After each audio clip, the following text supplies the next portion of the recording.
Welcome back for our final panel for today.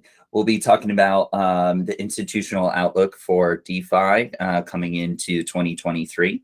For everyone just tuning in, my name is Alex. I'm head of business development, and I will be at Sushi, and I will be leading and moderating this panel. So before we jump in, would love to give our panelists some time to introduce themselves. So I'll just start off. Bruno, would you like to kick us off? Yeah, how you guys doing? Bruno Faviero, co-founder and CEO of Magna. We provide token distribution infrastructure for protocols, and we also provide token management platform for institutional crypto funds. Excited to be here.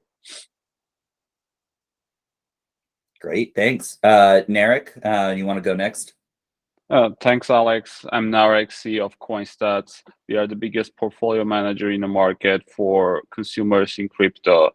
Our users can connect over 300 different exchanges, wallets, and manage all their portfolio in one place. Great, awesome. And then Ashwath? Yeah, hey everyone. I'm Ashwath Balakrishnan. I'm the Director of Research at Delphi Digital, predominantly focused on the research side, and I also lead our DeFi team. Amazing. And then rounding us out, Rob, would you like to introduce yourself? Yeah, absolutely. Pleasure. So I'm Rob Benke, CEO and co-founder over at Halborn. We are an elite cybersecurity firm focused on the world of Web3. Amazing. Well, we have quite a lot of big brain energy here too, so I'm really excited to ask a lot of these questions that we put together. But obviously, as we're going through this, feel free to fight with each other too. That's what makes this rough and tumble pretty interesting for our viewers. So jumping into things, right? We're at the beginning of 2023. Lots of things happened in 2022. Regulatory changes, potential, a lot of macroeconomic things, and geopolitical things also as well that kind of influenced and impacted our space, especially within Web3. There's been a lot of noise around regulations, and as that applies to institutional investors, that becomes more and more, at the forefront. So I'm curious to kick things off. How are these changes in regulations, and how are these changes kind of globally impacting institutional outlook for DeFi and crypto overall? And feel free to take this in any way you guys want to just kind of start off a conversation and see how much fighting and arguing I can start here.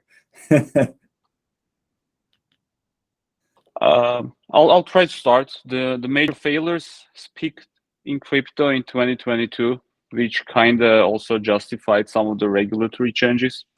At the same time, those changes increased mistrust in centralized environments in crypto, and that's where DeFi can really bank on. At the same time, I don't think any regulation would illegally make it illegal to use smart contracts or tokens, etc. It's more of regulating the bridge between classic financial systems and DeFi. So I believe the recent actions and changes are most in favor of DeFi, especially with the increased mistrust on centralized system in crypto, and we see most of the even existing the biggest centralized crypto companies are moving their heads into DeFi. So there are a lot of positive aspects to that. What do you think? Yeah, I typically take a pretty contrarian view to a lot of this, which is, unfortunately, a lot of folks that work in major institutions, as well as folks that are working for regulators and governments, they basically have a cover my ass approach. So unfortunately, when things like FTX happen, when things like Terra happens, unfortunately, it turns into a good situation where regulators now have to actually start looking at the industry and taking it a lot more seriously. And so, you know, they have no incentives really to remain proactive in this. The only aspects that they really want to remain proactive on is getting ahead with this the central bank digital currency initiatives. Other than that, they really have nothing else other than to, you know, the SEC is supposed to be there to help investors. But you know, the SEC is still trying to wrap their heads around like how to deal with the Google acquisition that happened 15 years ago in the ad tech world. So it's exceptionally frustrating with folks like us that are working on this all day, every day, wanting to move fast, wanting to be agile, but also wanting to make sure that in the countries that we reside in, that we're actually like staying safe and staying compliant, right? So the regulatory developments in general are kind of a needed first step. They are not going to end up looking like what us as crypto natives are going to want, but it's all going to be part of an exceptionally slow, exceptionally frustrating progress. Inevitably, it is actually progress, but it's nowhere close to the speed of which we work in this space. Yeah, I think sometimes that progress comes in the form of 2 steps back, 1 step forward. I think from the institutional perspective, there's a lot of headwinds. You know, the crackdown on stable coins and the scrutiny that Paxos and BUSD is, you know, doing drives, I think, spooks a lot of institutionals that know they have to go into and around, you know, stable coins, interact with these DeFi protocols. I think the crackdown on banks is bad as an entry point. If there are fewer, you know, digital asset banks, but also if existing banks are being discouraged from holding crypto, I think that also decreases, you know, adds a lot of friction for not just institutional entry, but for a lot of the institutions out there that if they want to enter, they almost have to do it in size by virtue of kind of the, you know, amounts they're used to working with. And so I think, you know, the SEC, by cracking down on these things, really narrowing down that like funnel of who can enter into crypto and how they can enter into crypto. But I think a positive thing is that I think international regulators really are pushing the bounds on providing more clarity. You know, in the US, they're muddying the waters, right? They're saying, you know, the CeFi staking is bad, but we're not going to tell you what's good. And so the SEC is making things really confusing. But I think a lot of this innovation is going to go internationally where, you know, maybe they're not making as much progress as we want, but at least there's more clarity around what's okay. And I think that clarity is going to give institutions the peace of mind they need to enter into, you know, interacting with some of these protocols. Yeah, I think as much as I'd like to, I'd like what Nanik said to come true, where, you know, regulators see the FTX failure for what it is, a failure of centralization. But I have to say I agree more with, you know, what Rob and Bruno were saying, which is essentially that, you know, this is kind of given the regulators like a license to do what they want. Now that, you know, we've seen some actual damage in the industry, especially to retail investors, I think, you know, that probably doesn't bode well for crypto over the short to midterm. I think if you look at this from the perspective of an institutional investor, I think, you know, I consider, you know, funds like Tiger Global to also be institutions. And so, you know, they're probably going to keep investing in these projects, right? Whether that's in the form of protocol tokens or equity in the development company. I think, you know, that's going to be consistent unless, you know, something drastic changes with the way new regulation is introduced. What I think is more interesting is, you know, how these institutions will start to actually use DeFi and what the outcome is going to be on regulations with that actual usage of DeFi. There's no dearth of investors who want to be a part of a funding round for a protocol or project, but there is a dearth of, you know, actual institutions that use DeFi and actually utilize that liquidity. And so, you know, positive regulation would definitely be a great step in the direction that we want to head in, which is a bunch of institutions actually using DeFi. But yeah, I guess at the same time, you know, you could see the case where they try to clamp down on this and they make life very difficult for any institution or retail that actually wants to use these systems, and that has, you know, severe negative knock-on effects for the entire industry. Yeah, I will say too that I think in general, like I don't know where all of you sit, but physically, like geolocated. But the reality is that I myself, and as an American, we're very America centric, obviously in America. Go figure, right? So we're very focused in on what American regulators have to say, and there's a very clear reason why that is, and that's because the U.S. dollar, even though like right now currently there might be some some pushback again, or, some things going on in the space that could affect the U.S. dollar's prominence in the world, but that's not going anywhere anytime soon, frankly. And I think we can actually learn a thing or two from like the 2008 financial crisis about what's kind of going on in DeFi. So here's the thing. First of all, we're very America centric in general with our talks. Obviously, internationally, there is some positive regulation going on. I think the issue is that if an FTX happened in the United States, it probably wouldn't have, because of all the additional stringent like things that needed. The folks that need to go offshore are still going to go offshore and do what they need to do, for better or for worse. And I think that that's just going to continue to influence, unfortunately, how American innovators are going to have to really think about doing that. And folks definitely don't want to renounce citizenship anytime soon, for all the obvious reasons. I love being American, and folks, but given the scenario of living here versus living elsewhere, where you can kind of really push on, this idea of decentralized finance, I think that's what a lot of the institutions are going to be doing anyway. They already have their international entities set up.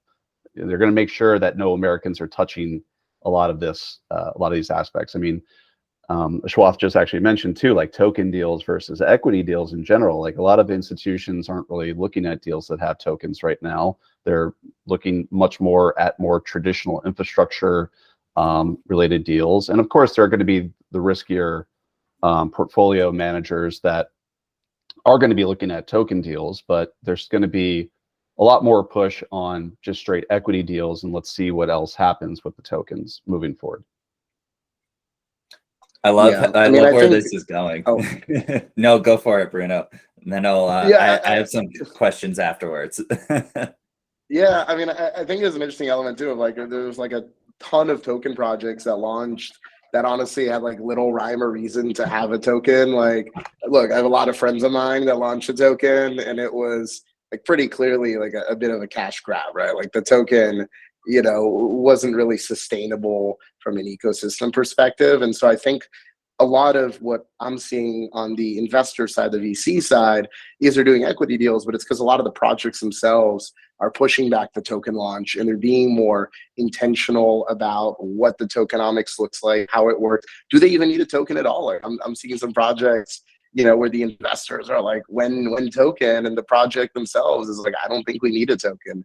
So, I think the last wave of token projects, some of them are a little uninvestable, if you ask me, where, because of poor design, it even means that it was hard to see value accrual to the token, even though there was a great team building great tech, with a great product. So I think the next wave of tokens, I think, is going to be more investable from, a sustainable tokenomics perspective and a value accrual perspective, which I think the entire industry is trying to figure out the answer to. Yeah, I really like this. It does kind of remind me of the ICO boom of 2017, when every single company in the world had to do blockchain this or a token that or something like that. Kodak and Lipton iced tea, had tokens coming out. So kind of leading out of that, we saw a lot of regulation, at least in the US and elsewhere as well, around what does it look like to fund a token based project? And we kind of see different levels of regulation affecting both retail investors and institutional investors kind of unevenly and at different times.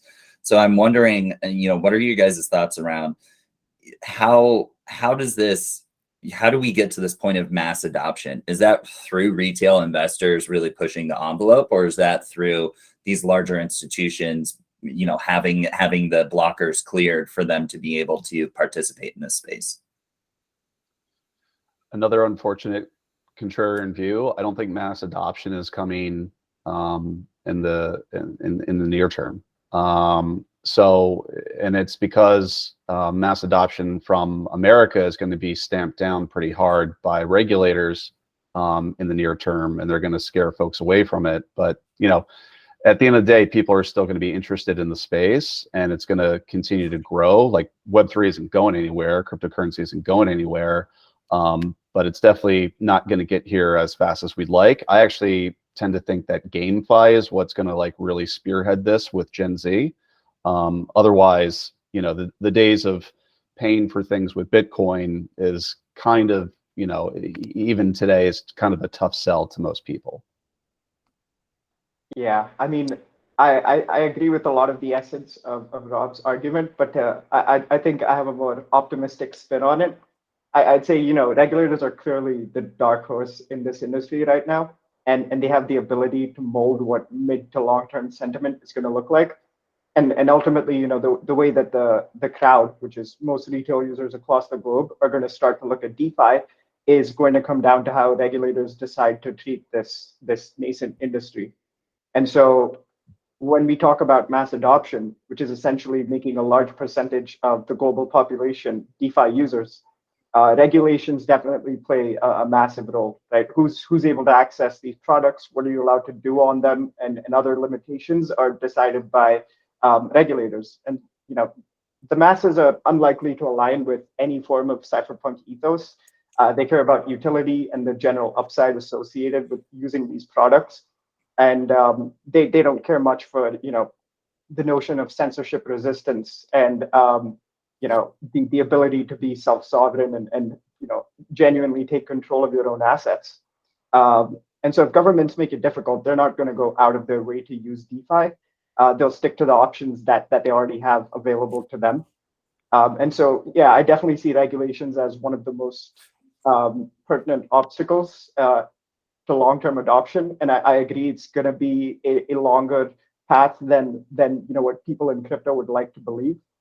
And yeah, at the end of the day, it's up to them. And if regulations come in negative for DeFi, that's going to be a huge hit to this dream of mass adoption. And I think at the end of the day, we'd have to see like a seismic economic shift, something possibly big and catastrophic for the layman to start to understand, the need for censorship resistance and widespread access to different kinds of financial markets and instruments. And I truly hope it doesn't come to that, because the repercussions of that don't sound like they would be fun to live through. But overall, I still have a pretty optimistic stance that over longer timeframes, perceptions will start to change, and with it, so will regulations. But I'm the furthest thing from a legal expert, so I'm just coming from a place of eternal optimism, I guess. Yeah. The way I understand the mass adoption is that most of the people on the globe know how to use DeFi wallet, the same way they know how to use email nowadays, etc. How they know how to access the protocols and actually are using wallets and protocols for their daily needs, for for digital assets, GameFi, etc., etc. Although the regulation is a big obstacle, but at the same time, I would argue that the biggest obstacle right now is actually, is there a need for masses to use DeFi currently? I don't see a big need for them right now, because DeFi ecosystem as alone weren't able to offer something better yet for masses. I mean, for even talking about using centralized exchanges versus DEXs, I mean, most of the masses use centralized exchanges, and I would say centralized exchanges are kind of got their mass adoption. Everyone in US knows Coinbase, everyone in the world knows Binance, etc. They are already mass adopted, but only for trading, etc., etc. I wish we could end up in a world when everyone buys at least, trades at least crypto on a decentralized world with a self-custodial wallet, etc., etc., which is not happening, not mainly because of the regulations, but nobody's in Web3 were able to come up with a user experience which is good for masses. I mean, even the seed phrase of a wallet is a big obstacle before regulation. No idea how that would be solved, but it definitely needs before we talk about regulations, etc., etc. And that's the hope for regulators, I guess. I mean, they're like, it's too hard to understand for mass adoption. That's why we can be kind of slow to regulate it, to understand what's going on, etc. So we'll figure it out when it grows. At the same time, from our experience, I would say as a kind of small startup, having less than 1 million users, we haven't seen any big regulatory obstacle on integrating, giving access to our customers to any Web3 feature. So we are trying to build something which would allow regular customers to easily access to Web3 protocols, etc., using their connected wallet. But yeah, we are not limiting ourselves for the regulations right now because we are too small. At the same time, we are still struggling to get a lot of customers of ours who use centralized exchanges to use decentralized protocols through us, although we are trying to build kind of the same user experience. Yeah, I just want to jump in there as well, and I kind of agree with what you're saying about things like key management, right?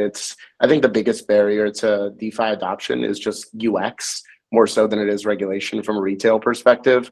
Can we make self-custody easier, non-custodial staking easier? I mean, even like the user experience of bridging, right? We're seeing more activity on L2s. It's still a pain in the ass to bridge there and bridge back.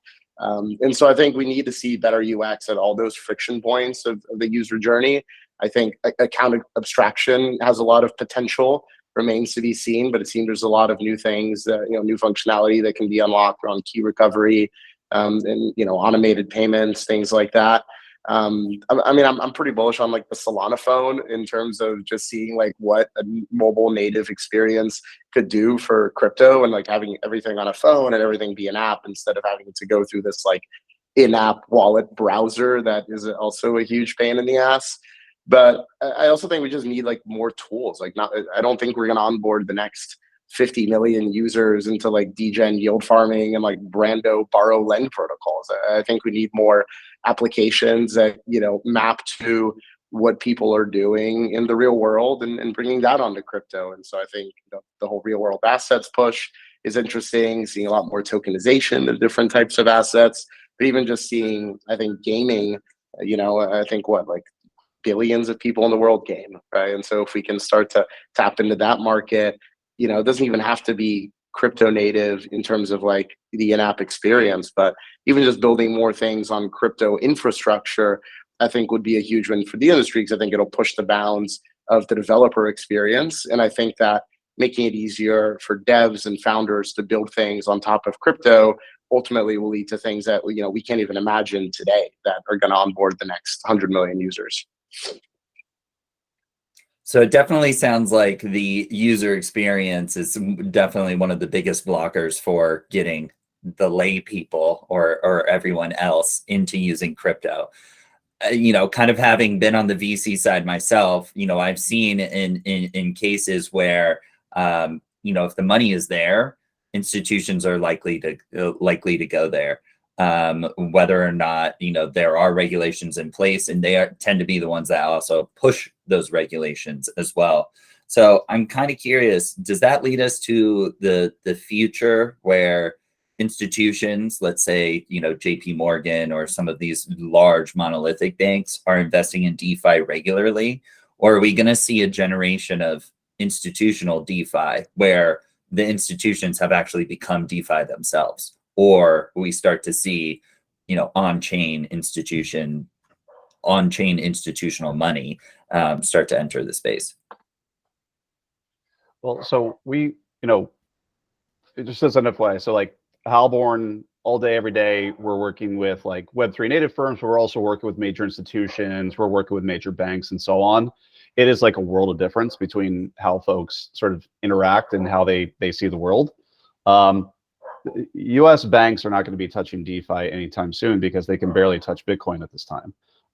So like when you talk to institutional investors, they're really interested in DeFi. They're studying it. They're analyzing it. They'll send out 1,000,001 different analyst reports on the DeFi ecosystem. But these folks aren't touching it anytime soon, or they have international entities that could very well be doing that. But the idea of major banks adopting anything related to quote DeFi in the way that we see the world, there's no way. I mean, there's probably, I think given the folks probably watching this kind of panel, like a really bad precedent that we're seeing are things like KYC layers in the world of DeFi, right? And like, is that DeFi? I'd argue not, right? So there's some really there's some troubling trends as much as there are regular trends. And I would say that probably, here's another contrarian view, probably the biggest threat to DeFi is DeFi itself when it comes to regulations. And so here's what I mean by that. Liquid staking derivatives, derivative of a derivative of a derivative, that's what led to the 2008 financial crisis by TradFi. So like DeFi is kind of like, unfortunately, coming across doing the same thing, because you can create a token doesn't necessarily mean that you should create a token. It is definitely something that I really, question anyone, watching this, thinking about like, liquid staking, for example. It's an exceptionally risky thing. Now, of course, I'm the security guy in the room. All day, every day, I'm dealing with major bridges, major protocols that are, seeing all sorts of hacks and exploits and issues. And all it takes is one domino to topple that someone doesn't catch that kind of like affects the entire DeFi industry. And so that's, again, like maybe eventually, if that were to happen, it's actually a good thing for the eventuality of the DeFi industry kind of self-regulating when regulators aren't sort of involved as much. Just a couple thoughts there, but yeah, I don't know. I'll stop there. Yeah, this might be a little bit of a deviation, but it sticks to the core question that you were asking, Alex. And I think when it comes to when it comes to on-chain in general, I'm less excited about for example, existing brands like Nike and Adidas making their way into the blockchain, and I'm more interested in the creation of new on-chain centric brands, like things that are genuinely crypto native. And so in the same way, I'm not particularly excited at the idea of JP Morgan, becoming a liquidity provider and an AMM. I'm more excited in seeing, like new on-chain institutions start to take shape. And, that's obviously not going to be something that happens over the span of, one cycle or a couple of years. This is something that's going to take, possibly a decade, even more to play out. But I do believe this is more in line with what the actual ethos of DeFi is. You look at the AMM, right? The beauty of the AMM is not that it's efficient, it's that you don't need professional market makers. You can, like, anyone can just drop their tokens into this pool, and depending on what demand supply looks like, it follows this predetermined price curve. And so it gives people the ability to, create their own infrastructure and run their own infrastructure. And that's what, the actual innovation within AMM is. It's never going to be as efficient as an order book, but it allows people to, band together and form markets without needing these intermediaries or market makers that we have to rely on. And so, yeah, I would say, like, overall, I'm just more excited about seeing this develop into an actual ecosystem gradually over time, rather than trying to get JP Morgan and Goldman Sachs to come in and start using Ethereum. I do think that's going to happen, but I'm just less excited about that. Yeah, I think it's a longer term play, like getting those big institutionals. But yeah, my opinion is, like, if we really want, size in this industry, hundreds of billions, trillions of dollars, like, we're going to need those big players. I just got back from a dinner last night with some institutional, platforms, and, the conversation was around, we need more things like dark pools for trading that doesn't hit the tape, and like bigger OTC desks for, a lot of these locked tokens. And so I think a lot of these things, like AMMs, are good, and I think they have their place. But if we want to move everyone on chain, we're going to also need to move the, platforms that they're used to, the interactions that they're used to, the, networks that exist in those TradFi ecosystems. So I think from an institutional perspective, again, like more regulatory clarity is going to, I think, start slowly driving some of these players on chain over time. I think one thing, one opportunity that regulation presents from a retail perspective, like, call me a boomer, but like I think disclosures are not a bad thing. Sometimes I'll go to a DeFi protocol and I see some like big yield number and I'm looking for the fine print. I'm like, where is the fine print? Because I want to know, like, where is that yield coming from? I remember when I, was doing diligence on these trading desks, we raised a lot of money and we were, hoping to put our money with some of them. And we had to dig deep to eventually, talk to, Circle, who, connected us to Genesis, and Genesis was like, oh yeah, we work with a lot of, big trading partners. At the end of the day, you realize, no, it's literally like 4 firms that have never lost money. But it's like, okay, like I had to dig deep to understand that you're just giving money to what I know to be like pretty degen funds. And so I think if we front a lot of that things, then we make it easier for people to understand what they're getting themselves into, what's happening with the money, make it clear that a big APY figures in an in-kind volatile token. And look, like we've learned to ignore the fine print because we've gotten used to it. But I think if there was a line that said, hey, like this APY is coming in a volatile token that, hey, over the past 6 months is at a volatility of 80%, good. If that scares people away, good. Because I think people should know what they're getting themselves into and should make that choice willingly. And then if they lose money, they knew what they were doing. Yeah, I'll circle back to the previous question. For attracting more institutions to DeFi, we first need to attract more consumers to DeFi. And institutions, be that new institutions or even JP Morgan, or whoever, obviously depending on their regulatory state, etc., will get into DeFi. Again, the biggest problem in DeFi, yeah, we need more products, tools for attracting new consumers. There is literally no consumer currently using DeFi. I mean, there are some numbers, 1 million monthly active wallets on Uniswap, whatever. I can't remember on top of my head, but it's really nothing. And most of those wallets are again mostly whales. We are seeing 1 billion daily volume on Uniswap, but when you dig further, you see 99% of that is stable coins or Ethereum, and most of that is again big wallets, whales, etc., etc. Again, the biggest problem of institutions not getting into DeFi, to my opinion, is not regulation, which is also a problem, but they don't see a lot of opportunity because there are not many retail consumers in DeFi, and frankly, they can't steal their money in DeFi. So yeah, and unfortunately, when we create those user experiences, products, etc., which will create need for consumer, it's not even about user experience. I mean, if there is a product someone needs to use, even if it's an average consumer, they'll figure out how to use it. Again, there needs to be a product which gives value, and in DeFi, they're not really good value-giving products. Why use decentralized exchange? Not a clear, good value proposition. Why use staking on DeFi while you can do that on Coinbase? Yeah, Coinbase might steal your money, but you might lose your keys on your MetaMask or other wallet.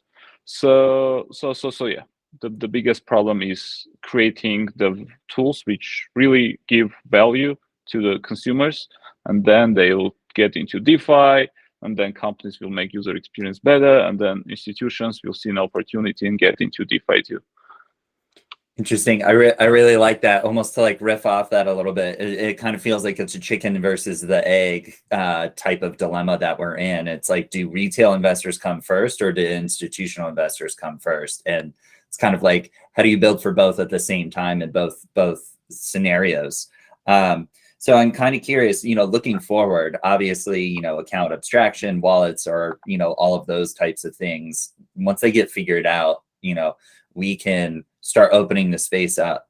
I'm curious from your guys' perspective, what are some of like the biggest challenges outside of regulations that institutional investors can experience once they start looking into DeFi?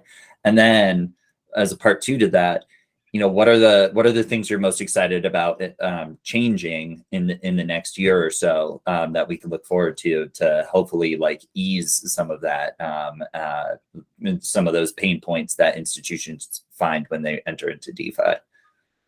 Yeah, I think I have a pretty quick answer for that. Number one, a lot of it from my perspective is just like the tooling, right? And the operations that these institutions need to interface with DeFi. They need to set up custody, figure out how to stake, how to manage their, wallets, their custodians, like all this stuff we found, requires fairly like a non-trivial amount of sophisticated knowledge. And you need to build up this sophisticated back office. And so what gets me excited is tools that make that kind of operational knowledge that's needed become more of a commodity. You should be able to hire, any CFO as a fund, not just like a crypto CFO or someone that needs to spend 12 months getting up to speed on crypto. And so a lot of the tools that I'm seeing around, wallet and key management, around, transaction creation, like, transaction execution, accounting, some of the things that we're building at Magna around portfolio management for these back office teams. If we can make the back office teams' lives easier, it'll be a little more attractive for that fund to say, let's make a couple token investments. Let's participate in that token sale. Let's actually not just receive that token from the TGE, but actually go in and, stake it and et cetera. So I think for me, the answer is like better tools to make the back office more streamlined and less specialized. Go ahead, please, Nerd. Thank you. Yeah, what I've seen, not with very big institutions, with a few, for example, big gaming companies I've interacted with, is that they really want to get into GameFi, create some games with crypto economics, NFTs, etc. The number one thing they're lacking is the talent. It's really hard what it seems to be, and my assumption was to hire people who kind of very good at how Web3 works, how things are interacting, knows everything, etc., and can build good economics on a game. Because for example, those gaming companies are spent 20 years on figuring out their free-to-play model, etc., etc. They have a lot of talent on how their exact economics work, and now they're gonna figure out. And most of the people who are very good at Web3 aren't really cheap and aren't really wanting to go work for big companies too. That's kind of assumption I'm having. I would love to hear your thoughts on that.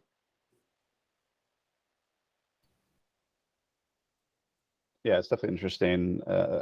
I think what institutions definitely need, as a outside of regulations, that's going to happen is really just education. It is shocking, but not surprising when you talk with folks that are like leads of like digital assets initiatives at enterprises, like how gray they really are, and how like anti-DeFi they really, not so much anti-DeFi, but like so sort of how uneducated they are in it. Like, you talk to them like, hey, like, what do you think about a Sushi swap or an AMM? And they're like, like tell me more about this AMM concept. We're like, oh, all right, like we're so far, and these are folks that are like leading these initiatives internally. So I think that inevitably there is a lot of interest, and there's a lot of sort of creative people still at these entities that want to get into the space,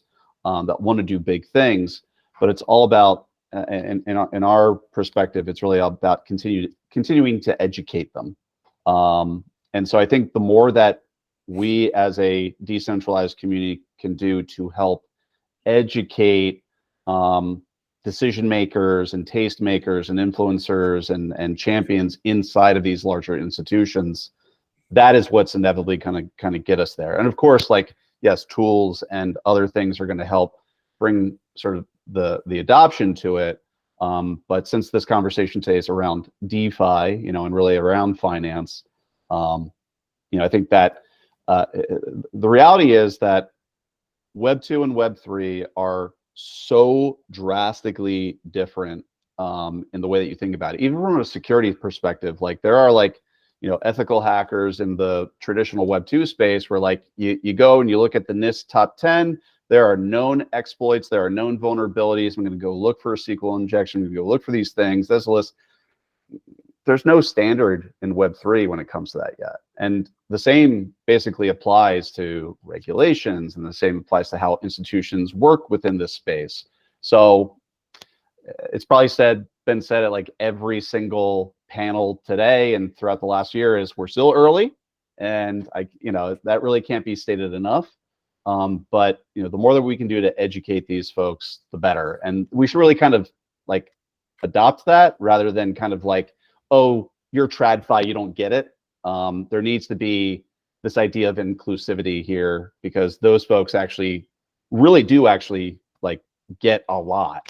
It's just that when they look at the mechanics of DeFi, their risk tolerance goes through the charts, and they're like, no, this can't be. This is riskier than anything we would ever consider touching. And it's hard to argue against that sometimes. But yeah, so I'll just say that. Yeah, easy job for me. 3 great answers to piggyback off of. I would say, I have a few friends who work at, in traditional financial institutions, mostly, funds, investment funds, and they would echo what Bruno was saying, that essentially the compliance and operations of dealing with crypto is such a nightmare that that's enough of a disincentive for these kinds of funds to not even entertain the idea of toying around with the space, let alone taking it seriously. And yeah, I've spoken to people from certain institutions again, and just the level of education is not what you would expect it to be. That's for sure. And so there are lots of hurdles when it comes to institutions. But if we're going to look at DeFi in specific, and this is something that's already been mentioned on this talk, is that the single biggest threat to DeFi itself, I think, is just the inability to actually integrate with the outside world and build genuine utility for people outside of just these. Because if you look at what it is today, and if you call a spade, then like close to 100% of all of DeFi is just speculation, right? And so there's no real world financial utility in actually using these apps. And so the biggest threat is like an existential thing where DeFi just doesn't come up with those primitives that are necessary to actually make a difference in the average person's life and be enough of an incentive for them to be onboarded there. And so yeah, that's what I would say the biggest threat is overall. Just to piggyback off what Ashwith was saying here too, because I think that it should be said that what is actually getting pushed through right now, and this is really interesting. This is something I'm just like kind of breaking open over the past like week or two, is that there's a lot of pushback on custody at major institutions right now, but the big thing that everyone's going towards is a word that was used a lot a couple of years ago, but is coming back in the fray, which is tokenization. So actually, with what Ashwith was saying, is that you call it what it is. Like, there are a lot of speculative assets in the crypto native space, but the reality is that if you start getting into the world of tokenization, all of a sudden there is real world value that can come onto chain, and then all of a sudden, like, yield makes sense if I'm getting it from like a real estate asset that generates rent income, right? Yield makes sense when things are like generating real world natural value. So the more that we can kind of push on this idea of tokenization, I used to be kind of against it myself, but I actually see now that that's how we're going to kind of mold these worlds and get them put together so that the concept isn't constantly talking about, you know, NFTs and games, and the concept is more so talking about like what is providing real world value today. How can we bring that on chain? The faster that we can bring that on chain, the faster that we can have like an actual custody provider of like, you know, stocks like brought onto certain chains. Like this is what can then generate proper yield that is like noted. And that's going to be able to make it a lot easier for folks to explain to their bosses, because what Bruno and Ashwath were saying was like totally true. Like it's the cover your ass mentality. I'm not going to go out on a limb and be the one guy at my firm to say we need to do this highly risky, you know, move, only to possibly get fired in 6 months if regulation comes down harder than it is. So the more that we can work on bridging that gap between TradFi and DeFi, that's how I think we're actually going to eventually win. Yeah, and I just want to double down on that and say I think a lot of people have co-opted the word tokenization to really mean just generally bringing things onto the blockchain, which I love that. If that is the term that takes off, we're going to tokenize this, tokenize that as a way. It's really more like blockchainization, right? Because it's not always a token. It's just, you know, taking blockchain primitives and mapping them to real world assets, real world workflows, just real world applications. You know, that's great. And because I think that gives people a conversation point, to your point, that they can bring to their, you know, bosses, their managers. And, you know, when I think of the McKinsey strategy meeting that's probably happening at some of these companies, they're saying, hey, that, you know, them over there, they're tokenizing, like we got to tokenize, you know, fine, if that's what gets the conversation going.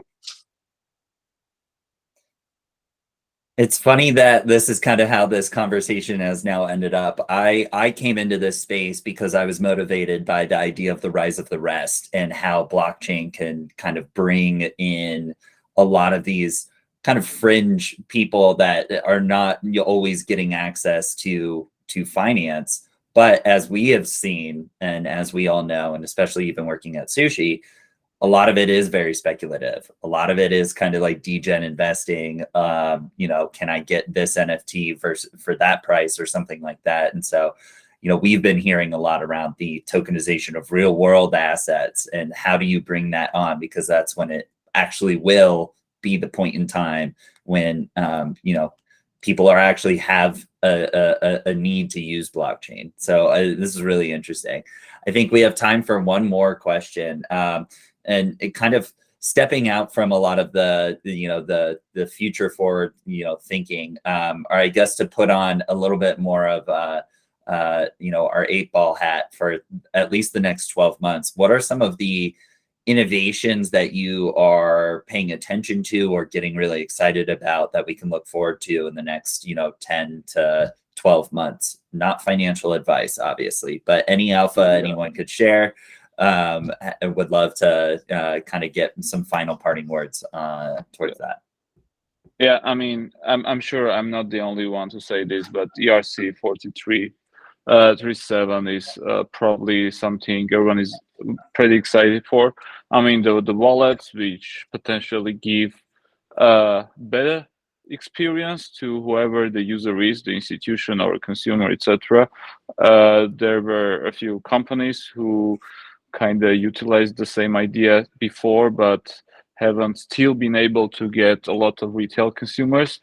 At the same time, yeah, everyone is pretty excited about that. Everyone thinks that's how the wallet in the future would look like, and that's also might solve the custody problem.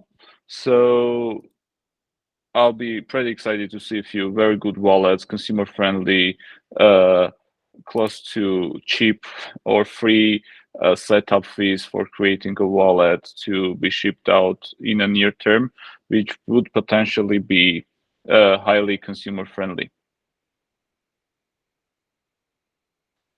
Yeah, so we've spoken about UX a lot today, and I haven't gotten to say my piece. A lot of my focus and my research has been around just the poor state of DeFi UX for the last couple of months.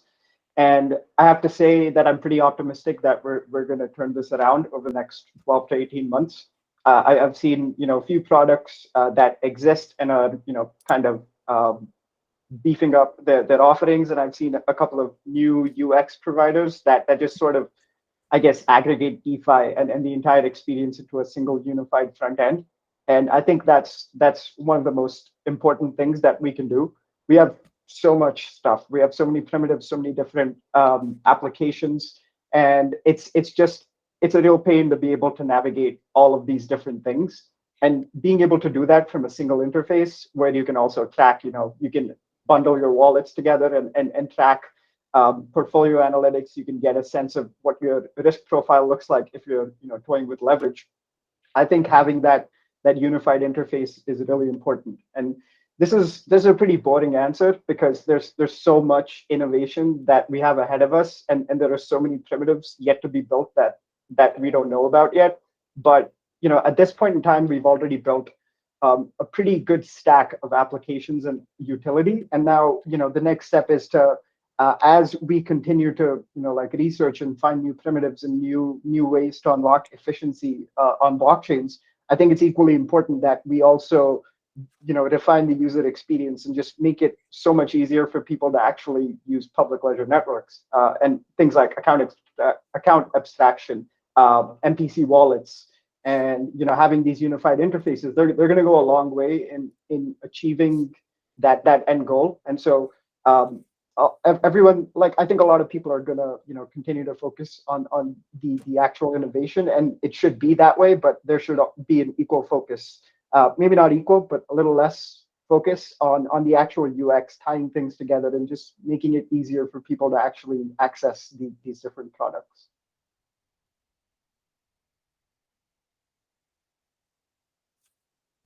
Amazing. Yeah, and I'll just say that per my last answer, my answer's definitely changed recently, and I'll take the narrative that tokenization is actually a thing that is actually going to kind of help the institutional adoption and getting more access to DeFi, because the sooner that any of these folks can see any marginal form of progress, then that's going to help them eventually get into the space. And so that's the thing that I think from the institutional side, that's what progress likely looks like over the course of the next year. Meanwhile, the DeFi, everyone in DeFi is out there innovating. So there's nothing stopping the innovators to keep on from innovating. So that's what has me still always hyper bullish on this industry. I'm just looking at it from the lens of how these folks who are in it every day and they want to do it. They want to make this happen. So yeah, tokenization. You heard it here first, everyone. Tokenization is the key buzzword of 2023. Let's make it happen. Awesome. Well, thank you guys so much for joining this panel. I think our viewers and listeners have definitely learned a lot. I know that I have. From everyone at the Sushi team and everyone else that's participating in this hackathon. We're incredibly excited about working with all of you and really to bring the DeFi and crypto and everything that we're all working on back to the forefront. So thank you all so much for being here. Really looking forward to connecting, hopefully in the real world, and also working with your projects soon. Thanks for having us. Thank you. Awesome. Thanks for everyone. having us. Yeah. Cheers.